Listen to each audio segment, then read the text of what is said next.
Welcome to Swami Vivekananda institute. मेरा नाम है नाजमीन और आज के इस क्लास में हम डिस्कशन करेंगे लर्निंग कर्व के बारे में। लर्निंग कर्व क्या है और वो कितने प्रकार के होते हैं और उनका मतलब क्या है। ठीक है, इसके अलावा जो हमने लास्ट क्लास में पढ़ा था कि लर्निंग को प्रभावित करने वाले कारक क्या है, स्टूडेंट के पर्पज से यानी कि लर्नर के पर्पज से और एक टीचर के पर्सपेक्ट से जो वो बच गया था, तो वो हम आज की क्लास में उस बचे हुए पोर्शन को भी आगे कंटिन्यू करेंगे। ठीक है, आगे बढ़ने से पहले आज जो हम आपको बताना चाहते हैं वो ये है कि जो पहले आपने अगर ये इससे पहले वाला वीडियो नहीं देखा है तो पहले इस वीडियो से पहले पहले वो वाला वीडियो देख लीजिएगा। उससे क्या होगा कि आपको आज का वीडियो लेक्चर बहुत अच्छे से समझ आ जाएगा। ठीक है, तो लेट्स स्टार्ट। एक बार और मैं आपको थोड़ा सा रिव्यू दे देती हूँ कि हम पढ़ रहे थे लर्निंग और हमने लास्ट क्लास में पढ़ा था लर्निंग, इसको प्रभावित करने वाले कारक, ठीक है, और इसकी विशेषताएं, ठीक है, कैरेक्टरिस्टिक ऑफ लर्निंग, इतना हम पढ़ चुके थे। ठीक है, तो लर्निंग क्या होती है, व्हाट इज लर्निंग। लर्निंग क्या होती है कि जो आप अपने एटमॉस्फेयर से, जो बच्चा अपने एटमॉस्फेयर से सीखता है, अडॉप्ट करता है, ऑब्जर्व करता है, ऑब्जर्व करने के बाद जो उसके बिहेवियर में चेंज आता है, ठीक है, उसको हम बोलते हैं लर्निंग, अधिगम कहते हैं। ठीक है, इसके अलावा लर्निंग बहुत सारे तरीके से होते हैं, अलग अलग तरीके से होता है। लाइक बच्चा ऑब्जर्व करके सीखता है, ठीक है, सुन करके सीखता है, पढ़ करके सीखता है। ठीक है, तो ये सारे फॉर्म है कि हम सीखते कैसे, बच्चा कैसे सीखता है, एज अ ह्यूमन बीइंग हम लोग कैसे सीखें। ठीक है, इसके अलावा और भी तरीके होते हैं, लेकिन आज की क्लास में हम जो डिस्कस कर रहे हैं वो है लर्निंग को प्रभावित करने वाले कारक। तो चलिए आगे की क्लास में बढ़ते हैं। ठीक है, तो आज की जो क्लास है फैक्टर ऑफ लर्निंग, अधिगम को प्रभावित करने वाले कारक, मैंने ये वाला आपको कल समझा दिया था, ये वाला हो गया था। तो अब इसके आगे जो है वो हम पढ़ने वाले हैं कि लर्नर के बाद में जो टीचर की वजह से लर्निंग प्रभावित होती है उसके क्या क्या कारक है, देखें। ठीक है, ये है नंबर 2 पे आता है टीचर रिलेटेड फैक्टर। ठीक है, मतलब शिक्षक से संबंधित कारक। शिक्षक से संबंधित कौन से कारक है जो लर्निंग को प्रभावित कर सकते हैं, अधिगम को प्रभावित कर सकते हैं, वो देखेंगे। तो सबसे पहले इसमें है आपका teaching learning activities. Teaching learning activities का मतलब यह है कि जिस तरीके से टीचर पढ़ा रहा है, जिस तरह से बच्चों को सिखा रहा है, जिस वे में सिखा रहा है, ठीक है, उस वे को, वे ऑफ टीचिंग को, ठीक है, वे ऑफ एक्टिविटी कहना। लाइक जैसे टीचर है, अगर वो सिर्फ छोटे बच्चों को अगर पढ़ा रहा है तो वो सिर्फ किताबों से पढ़ के पढ़ा रहा है, तो वो बच्चा उतना अच्छे से ग्रैब नहीं कर पाएगा। लाइक इसके अगर इसके स्थान पे बच्चा, जो टीचर जो है, अगर कुछ एक्टिविटी करके बच्चों को सिखाए, तो अगर कुछ एक्टिविटी करके बच्चों को सिखाया जाएगा तो डेफिनेटली बच्चे क्या करेंगे, जल्दी सीखेंगे। तो टीचिंग मेथड्स जो है और जो एक्टिविटीज है जिसके थ्रू सिखाया जाता है वो बहुत बड़ा रोल प्ले करते हैं। अगर टीचिंग एक्टिविटीज जो है, टीचिंग लर्निंग एक्टिविटीज जो है वो बहुत ज़्यादा इंटरेस्टिंग होगी तो बच्चा बहुत अच्छे से सीखेगा। और अगर टीचिंग लर्निंग मेथड्स जो है वो इतनी इफेक्टिव नहीं होगी, बच्चा बोर हो रहा है, ठीक है, आप पढ़ाए जा रहे हैं लेकिन आप बच्चे के स्तर पे जा करके नहीं समझा पा रहे हैं, बच्चों के लेवल पे जा करके नहीं समझा पा रहे हैं, तो बच्चा नहीं सीखेगा। तो ये एक पॉइंट हो गया। नंबर 2 पॉइंट आपका क्या है, knowledge of the subject and behaviour.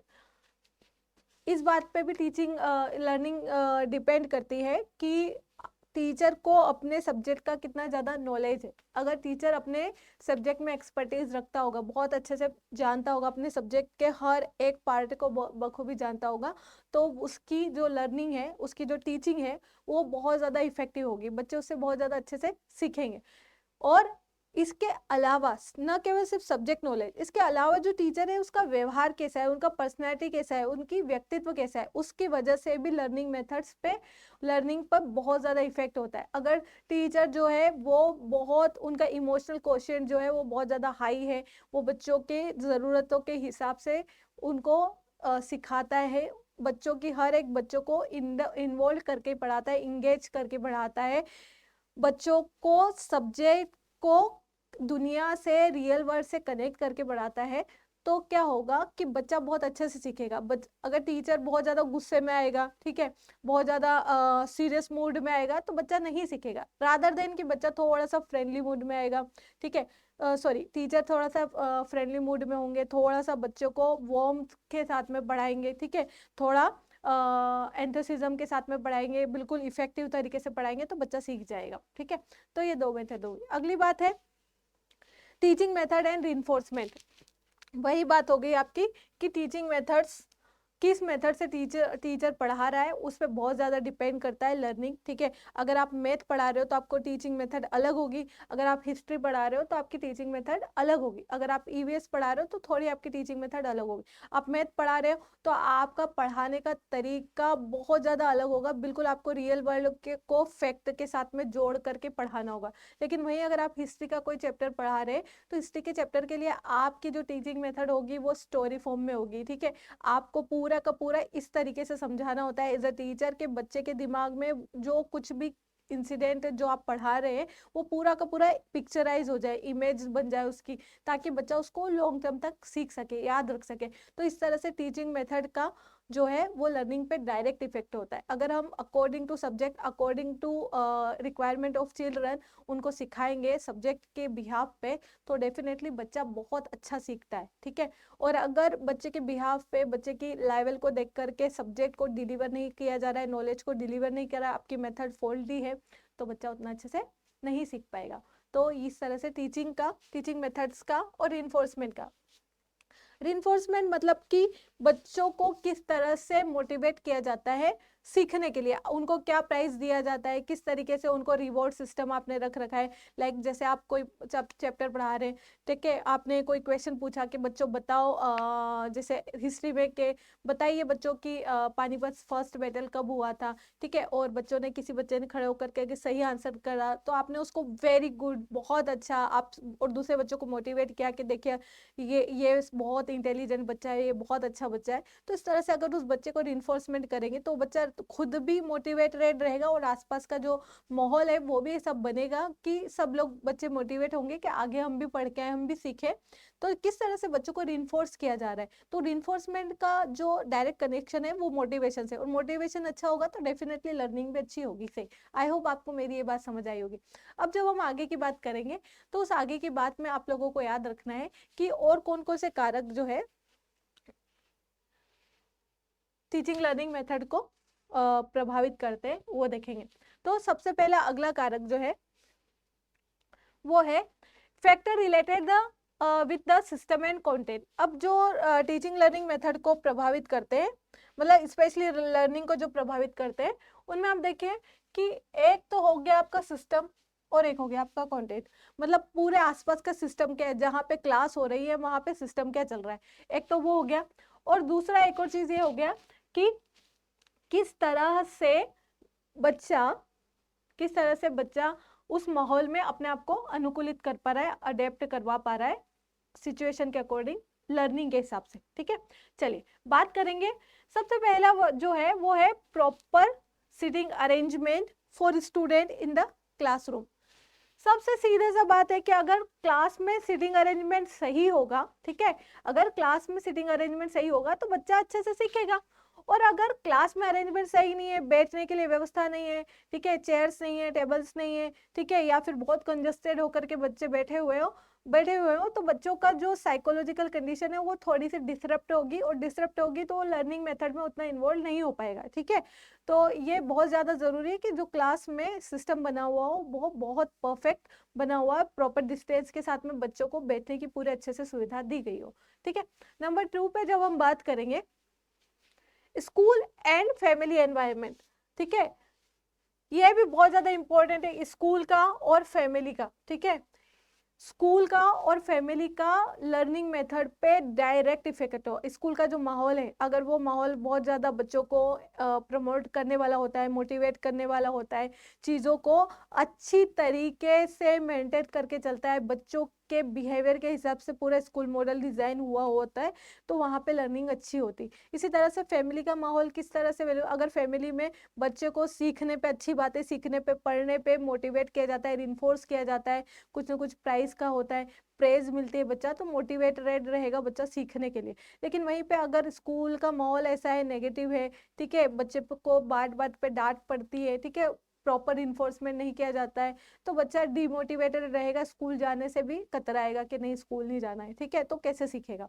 उसके अलावा पेरेंट्स का भी अगर माहौल है, पेरेंट्स आपस में झगड़ा करते हैं या पेरेंट्स की अपने पेरेंट्स से नहीं बनती है, ठीक है, और घर का माहौल टॉक्सिक है, सब बहुत जोर जोर से ऊंची ऊंची आवाज़ों में बात करते हैं, तो उसमें कंडीशन में क्या होता है, बच्चे की साइकोलॉजिकल और मेंटल हेल्थ पे डायरेक्ट उसका इफेक्ट होता है और बच्चे की लर्निंग कैपेसिटी क्या हो जाती है, डिक्रीज हो जाती है, ठीक है। आई होप आपको ये बात समझ होगी। अब अगली बात जब हम करेंगे उसमें आप लोगों को याद रखना है कि arrangement of light and air in the room. Obviously बात है, एक प्रॉपर लाइट होना चाहिए ताकि बच्चों की आंखों पे उसका ज़्यादा अफेक्ट नहीं हो, है ना। हवादार रूम होना चाहिए, एयर का प्रॉपर सर्कुलेशन होता रहना चाहिए रूम में, ताकि बच्चा कंफर्टेबल होकर सीख सके। अगर कंफर्टेबल नहीं होगा, लाइक बहुत ज़्यादा गर्मी होगी या बिल्कुल अंधेरा अंधेरा होगा, तो डेफिनेटली बच्चों को सीखने में प्रॉब्लम आएगी। आई होप आपको मेरी ये बात समझ आई होगी। अगली बात करेंगे हम लोग इक्विपमेंट, ये वाली हो गया पोर्शन। अब ये इक्विपमेंट एंड लेबोरेटरी अरेंजमेंट, मतलब कि जैसे अगर बच्चा कोई साइंटिफिक चीज़ें सीख रहा है, ज्योग्राफी की कोई चीज़ें सीख रहा है, तो उसके लिए स्कूल में प्रॉपर लेबोरेटरी होना और उसमें इक्विपमेंट होना, उसमें इंस्ट्रूमेंट होना, जिसके थ्रू बच्चा प्रैक्टिकल करके चीज़ों को सीख सके, साइंस के एक्सपेरिमेंट कर सके, ठीक है। उससे क्या होता है, बच्चा बहुत जल्दी सीखता है। बच्चा, जो छोटे बच्चे होते हैं, लाइक 6 to 8 के बच्चे जो होते हैं, वो लोग क्यूरियस होते हैं नई नई चीज़ों को जानने के लिए। तो अगर हम उनको एक्सपेरिमेंट करके सिखाते हैं तो डेफिनेटली बच्चा बहुत अच्छी तरीके से इंगेज होकर के सीखता है। तो आई होप आपको ये सब बातें समझ आ गई होगी। चलते हैं नेक्स्ट स्लाइड की तरफ। Purposefulness of the subject matter, ठीक है, ये भी बहुत ज़्यादा है कि आपका जो सब्जेक्ट मैटर है वो पर्पसफुल हो। लाइक अगर आपका सब्जेक्ट है, ठीक है, वो अगर आपको सिखाना चाह रहा है कि डे नाइट कैसे होता है, जैसे बच्चों के लिए अगर कोई चैप्टर है, अगर उसका पर्पस है कि बच्चों को ये सिखाया जाए कि दिनों रात कैसे होता है, इस प्रश्न का उत्तर दिया जाए, तो जो मटेरियल है ना, वो उसी तरीके से डिजाइन हुआ होना चाहिए। लाइक सन के बारे में, फिर अर्थ के रोटेशन के बारे में, अर्थ किस तरह से घूमती है, इन सब के बारे में ही डिजाइन होना चाहिए, ना कि दिन और रात है कैसे होते हैं ये बताने की बजाय कुछ और ही बताने लगे, सोलर सिस्टम बताने लगे और उसमें गैलेक्सीज बताने लग गए। तो ऐसा नहीं होना चाहिए। जो जिस पर्पस की वजह से आपका कंटेंट डिजाइन हुआ, सब्जेक्ट डिजाइन हुआ, वो पर्पस बना रहना चाहिए। सब्जेक्ट का नॉलेज उसी बिहाफ पे बच्चों को डिलीवर किया जाना चाहिए, मतलब कि जो सिखाया जाना है वही सिखाया जाए, ठीक है। आई होप आपको मेरी बात समझ आई होगी। अब चलते हैं आगे की तरफ। अगला पॉइंट क्या बोलता है आपका, structure and nature of the curriculum. ये भी एक one of the most important effect है। क्या structure and nature of the curriculum पे बहुत सारी चीज़ें डिपेंड करती है कि किस तरह से करिकुलम को किस तरह से स्ट्रक्चर किया गया है, उसकी संरचना क्या है, ठीक है, नेचर क्या है, क्या बच्चों की नीड के हिसाब से स्ट्रक्चर और नेचर है, बच्चों को के डेवलपमेंट को ध्यान में रखते हुए चीज़ों को डिज़ाइन किया गया है, नहीं किया गया। ऐसा तो नहीं है कि आपने जो भी करिकुलम डिज़ाइन किया है वो बच्चों की, इस उम्र के बच्चों के लिए बना ही ना हो, अडल्ट के लिए बनाओ या एडोलसेंस के लिए बनाओ। तो ये बहुत ज़रूरी है कि जो करिकुलम है वो बच्चों की नीड के हिसाब से बना हुआ होना चाहिए, मतलब कि जो संरचना है किसकी, करिकुलम की, जो भी पढ़ाया जाना है, जो भी स्ट्रक्चर है, वो सारा according to the requirement of students या लर्नर्स और चिल्ड्रन होना चाहिए, ठीक है। आई होप यहाँ तक बात समझ आई होगी। अगला पॉइंट देखते हैं क्या बोल रहा है। अगला पॉइंट बोलता है order, size and quantity of content. बिल्कुल सही बात है कि order, size and quantity of the content, मतलब कि राइट ऑर्डर में होना चाहिए। लाइक अगर बच्चे को अगर आप बच्चे को लैंग्वेज सिखा रहे हैं तो कंटेंट का जो ऑर्डर है वो कैसे होना चाहिए, पहले आप बच्चे को अल्फ़ाबेट सिखाएंगे, फिर सेंटेंस सिखाएंगे, ठीक है, सेंटेंस के बाद ग्रामर सिखाएंगे और फिर धीरे धीरे बोलना और लिखना सिखाएंगे बच्चों को, ठीक है। तो ये ऑर्डर चलता है, ठीक है, अल्फ़ाबेट्स, ठीक है, एक ऑर्डर हो गया ना पक्का पे कि अगर बच्चा लैंग्वेज सीखेगा तो सबसे पहले अल्फ़ाबेट सीखेगा, फिर सेंटेंस सीखेगा, उसके बाद में क्या सीखेगा, ग्रामर्स के रूल सीखेगा, उसके बाद में वो बोलना सुनना और ये सब चीज़ें चलती रहेगी। तो जो कंटेंट है उसका पर्टिकुलर ऑर्डर होना चाहिए, उसका साइज जो है वो जो चीज़ सिखाना चाह रहा है उसके हिसाब से उसका साइज प्रिसाइज होना चाहिए, ठीक है, और कंटेंट सिस्टमेटिक होना चाहिए, ठीक है। आई होप आप लोगों को मेरी बात समझ आई होगी। अब चलते हैं आगे की तरफ, ठीक है। क्वांटिटी भी बहुत डिपेंड करती है कि बहुत ज़्यादा बच्चों के अकॉर्डिंग ही क्वांटिटी रखी जाए। अगर छोटे बच्चे हैं तो उनको कितना पढ़ाना है, उसके लिए लाइक अगर छोटा बच्चा है और तो उसको कितना 10 चैप्टर, 12 चैप्टर, 15 चैप्टर, उन चैप्टर्स को किस तरह से डिवाइड करके आप पढ़ाएंगे, रादर देन कि आप उनको बहुत ज़्यादा मात्रा में कंटेंट एक साथ प्रोवाइड करेंगे तो बच्चा नहीं सीख पाएगा। तो हमें हमेशा बच्चों की नीड के हिसाब से ही कंटेंट की क्वांटिटी रखना चाहिए, ठीक है, कितना बच्चा सीख पा रहा है, कितने टाइम में सीख पा रहा है, तो ये मोस्ट इंपॉर्टेंट है। आई होप आप लोगों को मेरी बात समझ आई होगी। चलते हैं आगे की टॉपिक की तरफ, और आगे का टॉपिक आपका ये बोलता है proper division of practice etcetera, मतलब कि जो प्रैक्टिस है उसका भी प्रॉपर डिवीजन होना चाहिए, मतलब जितना भी आपने सिखा दिया है बच्चे को उसकी प्रॉपर प्रैक्टिस होना चाहिए, ठीक है, क्लियर के है ना। जैसे आपने बच्चे को मैथ का कोई चीज सिखाई है, कैलकुलेशन में एडिशन सिखाया है, सब्ट्रैक्शन सिखाया है, या फिर डिवीजन सिखाया है, मल्टीप्लिकेशन सिखाया है, तो उसकी एक प्रॉपर प्रैक्टिस होना चाहिए, ठीक है। प्रॉपर प्रैक्टिस मतलब कि आपने कुछ क्वेश्चंस यहाँ पे सिखा दिए, कुछ क्वेश्चन बच्चा खुद से वहीं पे सीखेगा, कुछ बच्चे क्वेश्चन होमवर्क में जाएंगे, तो इस तरीके से सीक्वेंस वाइज बच्चों की प्रैक्टिस होना चाहिए। तो आई होप आप लोगों को मेरी बात समझ आ गई होगी। चलते हैं नेक्स्ट टॉपिक की तरफ। नेक्स्ट टॉपिक है आपका लर्निंग कर्व्स, ठीक है, अधिगम वक्र क्या होते हैं। अधिगम वक्र की जब हम बात करेंगे उससे पहले आपको पता होना चाहिए कि जो लर्निंग है वो क्या क्या होती है, लर्निंग किस तरीके से होती है, वो उसके बारे में बात करेंगे। तो अगेन लर्निंग क्या होती है कि आप कुछ भी नया अपने व्यवहार में, अपने बिहेवियर में चेंज लाना चाह रहे हैं, या अपने आप को अपडेट करना चाह रहे हैं, या किसी भी बच्चे की लाइफ में जो through out the life changes आने होते हैं, थ्रू आउट द वो डेवलपमेंट करना चाहता है, तो उस डेवलपमेंट के लिए उसको सर्टेन चीज़ें अपने व्यवहार में, अपने बिहेवियर में लानी होगी, चेंजेस करने होंगे। तो वो चेंजेस ही क्या होते हैं throughout the life, through his और हर एफर्ट्स, ठीक है। तो जो बिहेवियर में चेंज आएगा, उसके मॉडिफिकेशन आएगा, उसको बोलते हैं लर्निंग, ठीक है। फॉर एग्जाम्पल एक बच्चा जब बहुत छोटा होता है तो बोलना नहीं जानता है, ठीक है, फिर वो सुनता है, समझता है, कॉग्निशन इस्तेमाल करता है, और धीरे धीरे एक एक वर्ड सीखता है, पहले है ना सुनना सीखता है, पहले अटर करना सीखता है, वर्ड का फोनिम सीखता है ना, पापा दादा इस तरह से सीखता है, फिर क्या करता है छोटे छोटे सेंटेंस बोलना सीखता है, फिर धीरे धीरे क्या होता है छोटे छोटे वर्ड के बाद छोटे छोटे सेंटेंस बोलना सीखता है, और धीरे धीरे सुन सुन के सीख जाता है बोलना, ठीक है।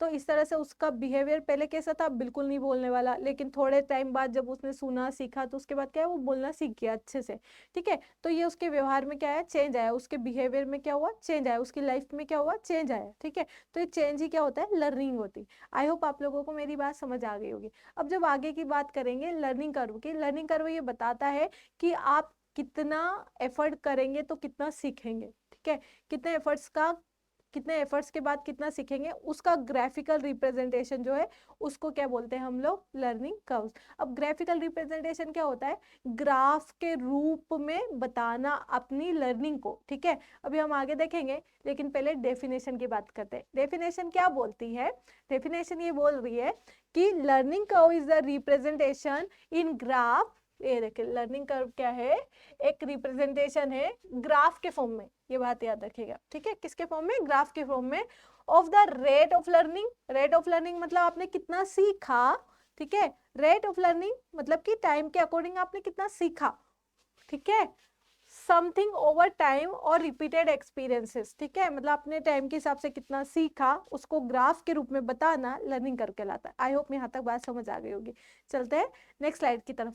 फॉर एग्जाम्पल थोड़ा सा मैं आपको बताती हूँ, ग्राफ जैसे अगर आपने देखा हो तो कुछ इस तरीके से, जैसे ऐसे बने होते हैं ग्राफ, ठीक है, ऐसे बने होते हैं ग्राफ, ठीक है, और कैसे बने हुए होते हैं, इस तरीके से, ठीक है। तो हमको ये बताना है ग्राफ के थ्रू कि है ना आपने कितना लर्निंग हुई है आपकी, ठीक है। ये किस तरीके को बताएगा आपका, एक मिनट रुकेगा, ठीक है, ये किसको बता रहा है आपका, लर्निंग को। Getting my point, done. तो लर्निंग का क्या हुआ, क्या समझ आया आपको, लर्निंग कर्व का क्या समझ आया कि जो ग्राफ के रूप में हम क्या बताते हैं, लर्निंग को बता रहे हैं कि कितने टाइम में कितना सीखा, उसको लर्निंग कर्व कहते हैं। तो चलिए नेक्स्ट स्लाइड की तरफ बढ़ते हैं। अगला है आपका, ये देखिए टाइप्स ऑफ लर्निंग की बात करेंगे, टाइप्स ऑफ लर्निंग कर्व्स की बात करेंगे, इसको हिंदी में अधिगम वक्र कहते हैं, ठीक है। देखिए सबसे पहले है इसमें linear acceleration, straight line curve. अब ये स्ट्रेट लाइन कर्व क्या होता है, इसको समझेंगे ध्यान से। सबसे पहले तो यहाँ पे आप देखें, एक डायग्राम आपको बना हुआ दिख रहा होगा, एक ग्राफ बना हुआ है ये, ठीक है। इस ग्राफ में आप देखिएगा ये वाली जो लाइन है, ये वाली एक्सिस जो है, इसको वाई एक्सिस बोलेंगे, और ये वाली लाइन जो है ये इसको एक्स एक्सिस बोलेंगे, ठीक है। अब ये वाली लाइन जो है ना आपकी, ये होती है परफॉर्मेंस की। किसकी होती है? परफॉर्मेंस की, ठीक है। और ये वाली लाइन आपकी किसकी होती है? नीचे वाली लाइन, ये वाली लाइन है आपकी टाइम की या एफर्ट्स की। किसकी होगी? टाइम या एफर्ट्स की, जो आप सीखने के लिए टाइम और एफर्ट्स लगा रहे हैं उसकी, ठीक है। चलिए पहले है ना समझेंगे आराम आराम से, बहुत अच्छे से समझना है। अगर आपने इसको अच्छे समझ लिया तो बाकी की चीज़ें आपके लिए आसान हो जाएगी, आने वाले कर्व भी आपको इजीली समझ जाए। ये topic to be very honest बहुत ईजी है, इसमें कोई बहुत बड़ी बात नहीं है, लेकिन यह है कि थोड़ा सा ध्यान रखना पड़ेगा। डन, चलिए चलते हैं हम लोग। सबसे पहले हिंदी में एक बार बात कर लें, द रैखिक त्वरण इसको बोलते हैं, एक्सेलरेशन, ठीक है। सीधी रेखा वक्र, यह वक्र अनिवार्य रूप से एक सीधी रेखा होती है। यह अधिगम में प्रगति की निरंतर या एक समान दर को प्रदर्शित करता है। मतलब क्या हुआ कि इसका छोटा सा एग्जाम्पल के थ्रू बताती हूँ, फिर आपको एक बार और स्लाइड पे लेकर के जाऊंगी। जैसे फॉर एग्जाम्पल आप लोगों ने कोई आपने सीडीपी पढ़ना शुरू किया, ठीक है। आपने क्या किया, पहला 1 घंटा आपने डिसाइड किया कि आज आप 5 घंटे पढ़ेंगे, सीडीपी पढ़ेंगे, ठीक है। और 5 घंटे में आपको 5 चैप्टर कंप्लीट करना है, ठीक है। तो आपने क्या किया, आप बैठे सुबह 10 बजे से, ठीक है, 10 से 11 आपने एक चैप्टर कंप्लीट किया, 11 से 12 आपने दूसरा, 12 से 1 आपने तीसरा, 1 से 2 आपने चौथा, और 2 से 3 आपने अगला चैप्टर यानी कि 5वां चैप्टर कंप्लीट किया। तो आपने क्या किया, अगर हम इसको ग्राफ के फॉर्म में दिखाएं तो कैसा होगा, ये देखिए, एक मिनट थोड़ा सा यहाँ पे दिखाऊंगी आपको। जैसे फॉर एग्जाम्पल आप ध्यान से समझिएगा, बहुत ध्यान से, ठीक है। ये देखिए आपका है ना, ये वाला है कि आपकी कितनी लर्निंग हुई, मतलब यहाँ पे आएगा आपका क्या आएगा, अधिगम, क्लियर। और यहाँ पे आपका क्या आएगा, यहाँ पे आपका आएगा टाइम, ठीक है। टाइम मतलब या एफर्ट्स, क्लियर। आप यहाँ पे कितना सीख रहे हैं, परफॉर्मेंस क्या है ना, इसको परफॉर्मेंस भी बोलते हैं कि मतलब आप कितना अच्छा परफॉर्म कर रहे हैं, ठीक है, क्लियर। अब फॉर एग्जांपल जैसे मैंने आपको बताया कि आपने है ना, ये यहाँ पे आप चैप्टर बता दो कि आपने एक चैप्टर कंप्लीट किया है ना, यहाँ पे टाइम बता दो कि 1 घंटे में कंप्लीट किया। फिर आपने दूसरा चैप्टर कंप्लीट किया, कब कंप्लीट किया, दूसरे घंटे में किया, ठीक है। इसको थोड़ा सा और अच्छे से बना देते हैं हम लोग।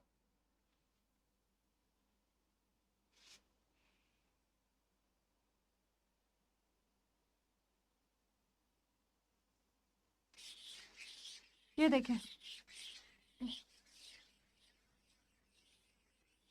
देखिए जल्दी से इसको थोड़ा सा समझने की कोशिश करते हैं, एक बार और देखते हैं इसको। ये देखिए, ये देखिए आप,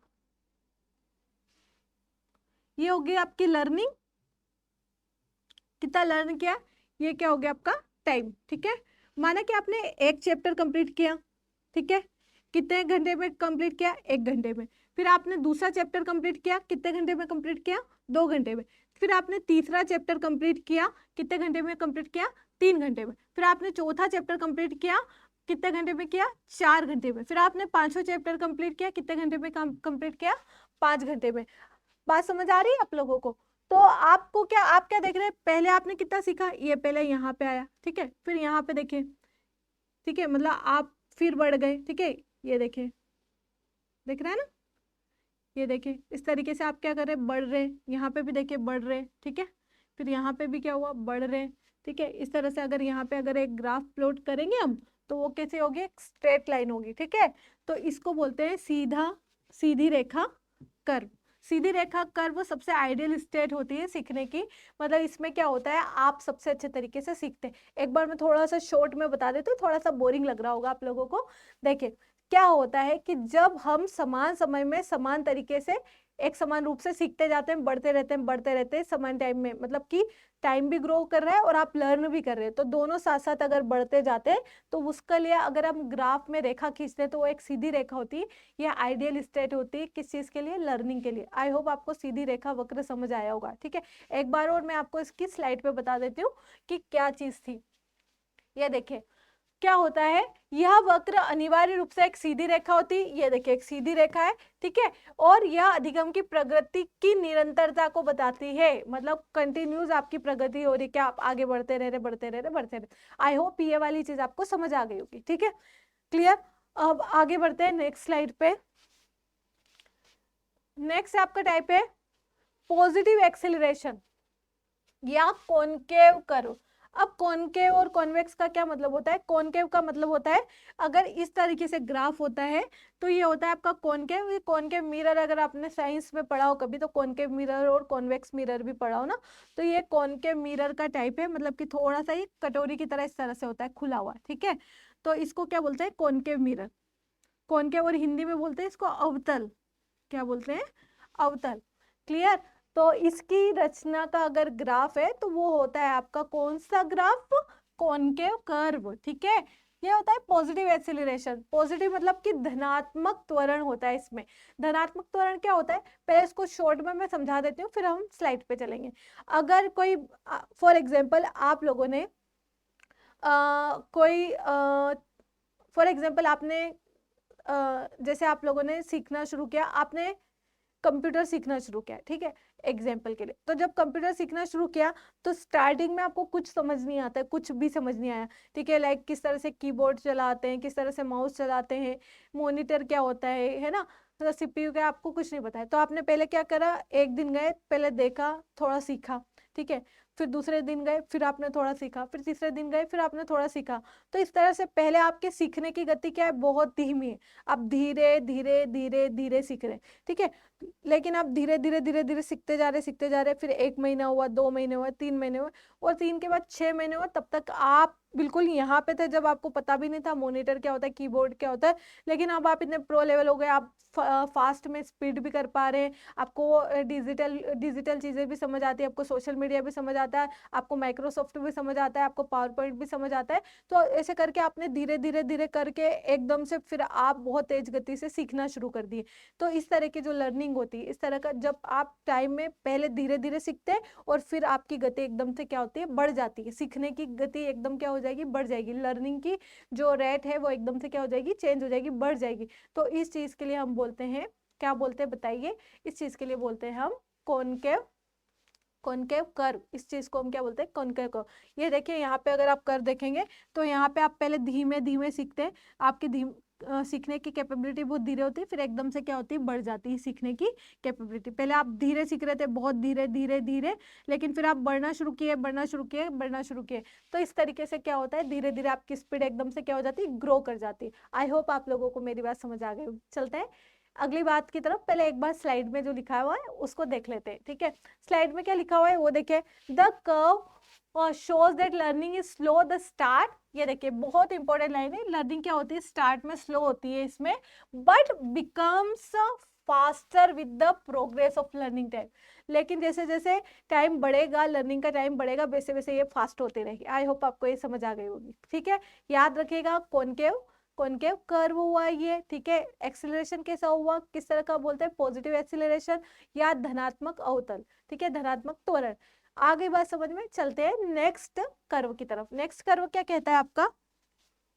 नेक्स्ट कर्व कहता है नेगेटिव एक्सीलरेशन या कॉन्वेक्स कर्व, ठीक है। कॉन्वेक्स कर्व में क्या होता है? The rate of learning is faster at the start but decrease with progress of learning in time, ठीक है। अगर फॉर एग्जाम्पल आपने सीडीपी को पढ़ना शुरू किया, आज स्टार्टिंग में आपको टारगेट हो गया सीटेट, कि हमको सीटेट क्लियर करना है। अब सीटेट क्लियर करना है तो क्या हुआ? आप बैठे पढ़ने के लिए और आप स्टार्टिंग के 1-2 दिन 4-4 घंटे, 5-5 घंटे, 10-10 घंटे, 12-12 घंटे पढ़ रहे हैं आराम से बैठ करके, ठीक है। एक दिन पढ़ा, फिर दूसरे दिन पढ़ा, फिर तीसरे दिन थोड़ा कम पढ़ा, फिर चौथे दिन थोड़ा और कम पढ़ा, और थोड़ा थोड़ा थोड़ा धीरे धीरे क्या होता है कि आप बोर हो रहे हैं, आपसे उतना पढ़ाई नहीं हो रही, फिर एक टाइम आता है कि आप 1-2 घंटे भी ढंग से नहीं पढ़ पा रहे, ठीक है। तो स्टार्टिंग में क्या था, आप बहुत मोटिवेटेड थे लर्न करने के लिए, पढ़ने के लिए, सीखने के लिए, लेकिन फिर धीरे धीरे क्या हुआ कि आपकी सीखने की गति क्या हो गई, धीमी धीमे धीमे होती गई। तो इस तरह से क्या होता है, इस तरह की जो लर्निंग होती है, इस तरह से लर्निंग जो होती है वो आपकी क्या होती है, स्टार्टिंग में तेज होती है, लेकिन फिर क्या हो जाती है, धीमी हो जाती है। तो इसे क्या बोलते हैं, अगर ग्राफ में के फॉर्म में बोलेंगे तो इसको क्या बोलेंगे, याद रखिएगा, नेगेटिव एक्सीलरेशन या कॉन्वेक्स कर्व। कॉन्वेक्स कर्व कैसा होता है, बिल्कुल उल्टा कटोरी जैसा, इस तरह से, ठीक है, क्लियर। तो ये कॉन्वेक्स है। देखिए आप स्टार्टिंग में बहुत मोटिवेट थे सीटेट करने के लिए, पढ़ने के लिए, यहाँ पे आपने बहुत जम के सीडीपी पढ़ी, कितनी पढ़ी, बिल्कुल 5 to 10 आवर्स पढ़ लिया स्टार्टिंग में, लेकिन फिर धीरे धीरे यहाँ पे आए तो आपने इसको 1 घंटा कर दिया, ठीक है। फिर थोड़ा और क्या, 1 घंटा, यहाँ पे भी 1 घंटा ही पढ़ा, फिर थोड़ा और कम कर दिया, किसी दिन आप बिल्कुल नहीं पढ़े, यहाँ पे आप बिल्कुल नहीं पढ़े, यहाँ पे आप बिल्कुल नहीं पढ़े, ठीक है। तो इस तरह से क्या होता है, स्टार्टिंग में तो आप बहुत मोटिवेटेड थे लर्निंग करने के लिए, पढ़ने के लिए, लेकिन धीरे धीरे थकान की वजह से, किसकी वजह से, थकान की वजह से, फटीग की वजह से, ठीक है, या फिर क्या हो गए, बोरेडम की वजह से, है ना, बोरेडम की वजह से आप बोर्ड हो गए, ठीक है, फटीग हो गए, थक गए, बोर हो गए, अब नहीं पढ़ना है, मन नहीं कर रहा पढ़ने का, डिमोटिवेट हो गए, तो उसकी वजह से क्या होता है, लर्निंग बहुत धीमी हो जाती है। तो इस तरह की लर्निंग को क्या बोलते हैं, आपके कॉन्वेक्स, बताइए, कॉन्वेक्स कर्व। डन, बात समझ आ गई, क्लियर। मतलब कि स्टार्टिंग में तो क्या होगी, गति तेज होगी, लेकिन बाद में क्या हो जाएगी, धीमी, क्लियर। आई होप समझ आ गए होंगे। अब चलते हैं नेक्स्ट कर्व की तरफ। नेक्स्ट कर्व आपका क्या है, देखिए लास्ट कर्व है अभी आपका। इसमें क्या होता है कि, है ना, यहाँ पे समझाते हैं आपको, जैसे है ना, यहाँ पे क्या हो रहा है आपका, आपने ना लाइक कोई कंपटीशन की तैयारी शुरू की, ठीक है। तो आपने क्या करा, पहले तो एकदम आपकी गति क्या थी, आप पहले धीरे धीरे पढ़ रहे थे, ठीक है, फिर एकदम आपकी गति क्या हुई, तेज हुई, फिर एकदम फिर स्लो हो गई। क्या बोलना चाह रहे हैं, ये देखिए, एक बार पहले इस स्लाइड में देख लीजिए, आपको समझ आएगा। देखिए क्या होता है इस तरह के कर्व में, पहले लर्निंग कैसी होती है, स्लो होती है। लर्निंग पहले कैसी होगी, स्लो, फिर लर्निंग क्या होती है, बढ़ेगी, फास्ट होगी, लर्निंग क्या हो जाएगी, फास्ट, लेकिन उसके बाद में वापस लर्निंग क्या हो जाएगी, स्लो हो जाएगी, ठीक है। ये देखिए पहले लर्निंग धीमी थी, फिर एकदम तेज हुई, फिर एकदम क्या हो गई, स्लो हो गई। तो जब कोई लर्निंग इस तरीके से होती है, फॉर एग्जाम्पल आप कंपटीशन एग्जाम की तैयारी कर रहे हैं, तो स्टार्टिंग में आपको चैप्टर बिल्कुल समझ नहीं आ रहे थे, ठीक है, तो आपने धीरे धीरे पढ़ना शुरू किया, तो आपकी पढ़ने की गति धीमी रखी, आपने, आपको समझ नहीं आ रहा था, लेकिन जैसे जैसे आपको चैप्टर समझ आने लग गए, आपने अपने पढ़ने का टाइम भी बढ़ा दिया और सीखने की गति भी बढ़ा दी। तो आपको पहले आप 2-2 चैप्टर कर रहे थे, अब 4-4 चैप्टर, 5-5 चैप्टर आपको करने में इजी हो रहा है। लेकिन फिर क्या हुआ, एक टाइम आया जब आप थकने लगे, या आप बीमार हो गए, या फिर आप बोर हो गए, तो आपने क्या करा, जितना पहले एकदम तेज पढ़ने लग गए थे बीच में, अब आप बहुत धीरे धीरे पढ़ने लगे, ठीक है। मतलब आपकी सीखने की गति क्या हो गई, टाइम के साथ में कम हो गई। पहले कैसी थी, धीमी थी, पहले आप 1-1, 2-2 चैप्टर ही पढ़े थे क्योंकि टफ लग रहा था, फिर जब समझ आया तो आपने अपनी एकदम गति को क्या किया, बढ़ा दिया, 5-5, 6-6 चैप्टर कर दिए। लेकिन फिर क्या हुआ, बोर हो गए और आपने वो चैप्टर जो 5-5, 6-6 कर रहे थे एक टाइम में, अब वापस 1-2 पे आ गए, ठीक है, बात समझ आई। तो इस तरह से जब आपकी गति, सीखने की गति धीमी हो, फिर बीच में फास्ट हो जाए, फिर धीमी हो, फिर फास्ट हो जाए, तो इस तरीके की जो लर्निंग होती है वो एस लर्निंग कर्व के रूप में दिखाई जाती है, ठीक है। मतलब अगर हम इसमें बात करें स्लाइड के फॉर्म में, ये देखें, यहाँ पे देखिए पहले लर्निंग कैसी थी, बताइए, स्लो थी, फिर यहाँ पे कैसी हो गई, फास्ट हो गई, और यहाँ पे क्या हो गई, वापस से स्लो हो गई। तो इस तरह की जो लर्निंग होती है, देखिए अगर आप देखेंगे तो ये एस कर्व के हिसाब से दिख रहा है, ठीक है, इसलिए इसको एस शेप्ड कर्व भी बोलते हैं। क्या भी बोलते हैं इसको, S shaped curve. I hope आप लोगों को मेरी बात समझ आ गई होगी, ठीक है। तो एस शेप में क्या होता है, पहले लर्निंग धीमी होती है, फिर फास्ट होती है, फिर धीमी हो जाती है, ठीक है। तो इसको बोलते हैं एस शेप कर्व। डन, चलिए आगे बढ़ते हैं। आगे बढ़ने के बाद में सबसे पहले ये देखिएगा कि लर्निंग प्लेट आउट क्या होता है। एक बार इसको डेफिनेशन के थ्रू तौर पे देख लेते हैं। ये देखिए क्या था डेफिनेशन, इसको एस शब्द कर्व कहते हैं। कॉन्वेक्स और कॉनकेव दोनों का ये कॉम्बिनेशन होता है। The rate of learning is combination of both positive and negative acceleration. मतलब इसमें पॉजिटिव एक्सीलरेशन भी होगा और नेगेटिव एक्सीलरेशन भी होगा। पॉजिटिव मतलब कि बढ़ेगी भी सही लर्निंग और घटेगी भी सही। अब एक्सीलरेशन का मतलब क्या होता है, एक्सीलरेट करना, त्वरित हो जाना, तेज दौड़ना, तेज भागना, स्पीड में भागना। ठीक है, बात समझ आई। तो पहले क्या होती है, एक तरह से एक बार में धीमी होती है, एक बार में तेज होती है, फिर धीमी होती है, फिर तेज होती है। तो इस तरह की लर्निंग किस के फॉर्म में होती है, एस शब्द के कर्व के फॉर्म में। चलिए आगे बढ़ते हैं हम लोग। Thus learning depends on show initial success followed by a reverse condition in learning। पहले तो क्या करेगा, लर्निंग अच्छे से शो होगी पॉजिटिव वे में, फिर रिवर्स हो जाएगी, उल्टी हो जाएगी। मतलब पहले धीमे कर रहे थे फिर तेज होगी, फिर उल्टा वापस से क्या हो जाएगी, धीमी हो जाएगी। तो इस तरह की लर्निंग को क्या बोलते हैं हम, इस तरह का लर्निंग कर्व एस शब्द होता है। क्लियर। चलिए अब चलते हैं आगे की तरफ।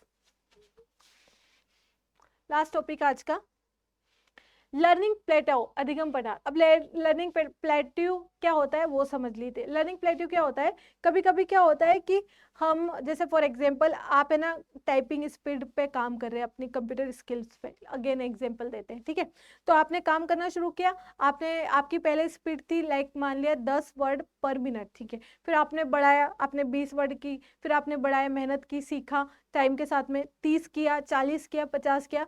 तो एक टाइम ऐसा आया जब आपकी टाइपिंग स्पीड हो गई 60 वर्ड पर मिनट। ठीक है, लेकिन थोड़े टाइम में बाद क्या हुआ कि आप बहुत ज्यादा एफर्ट डाल रहे हैं, मेहनत कर रहे हैं, लेकिन आपकी जो टाइपिंग स्किल है, टाइपिंग स्पीड है, वो 60 वर्ड पर मिनट से ऊपर जा ही नहीं रही। ठीक है, आप कितनी भी कोशिश कर रहे हैं, लेकिन आपने जो सीखा हुआ है 60 वर्ड पर मिनट, उससे ऊपर आप और अपनी स्पीड को नहीं बढ़ा पा रहे। तो इसको बोलेंगे कि लर्निंग में क्या आ गया, ठहराव आ गया। तो जब कभी लर्निंग में ठहराव हो जाता है ना, तो लर्निंग आगे बढ़ रही होती है ना पीछे आ रही होती है। मतलब कि जीरो आपका क्या हो रहा होता है, प्रोग्रेस होती रही होती है। आप जहां पे तक सीखे वहीं पे जाके अटक जाते हैं, तो उसको बोलते हैं लर्निंग प्लेटो। कैसे, ये देखिए, ये वाला जो डायग्राम है इसमें जैसे ये वाला एरिया देखिए।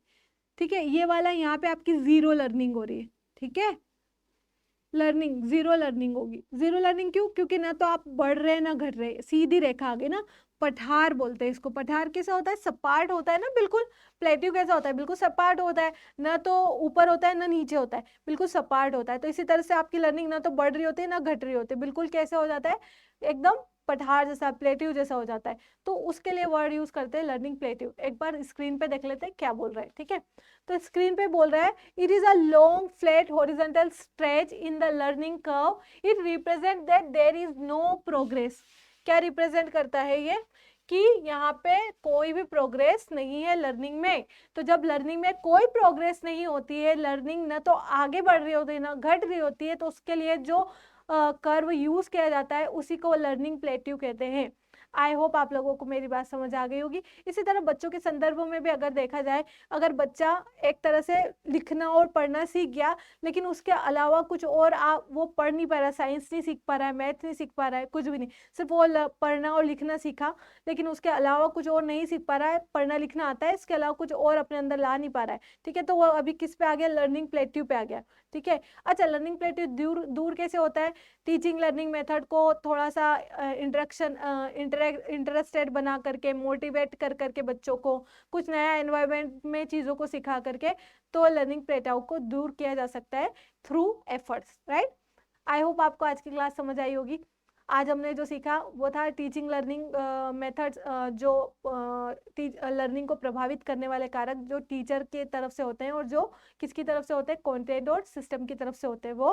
और दूसरा हमने आज बहुत इंपॉर्टेंट टॉपिक सीखा, लर्निंग कर्व।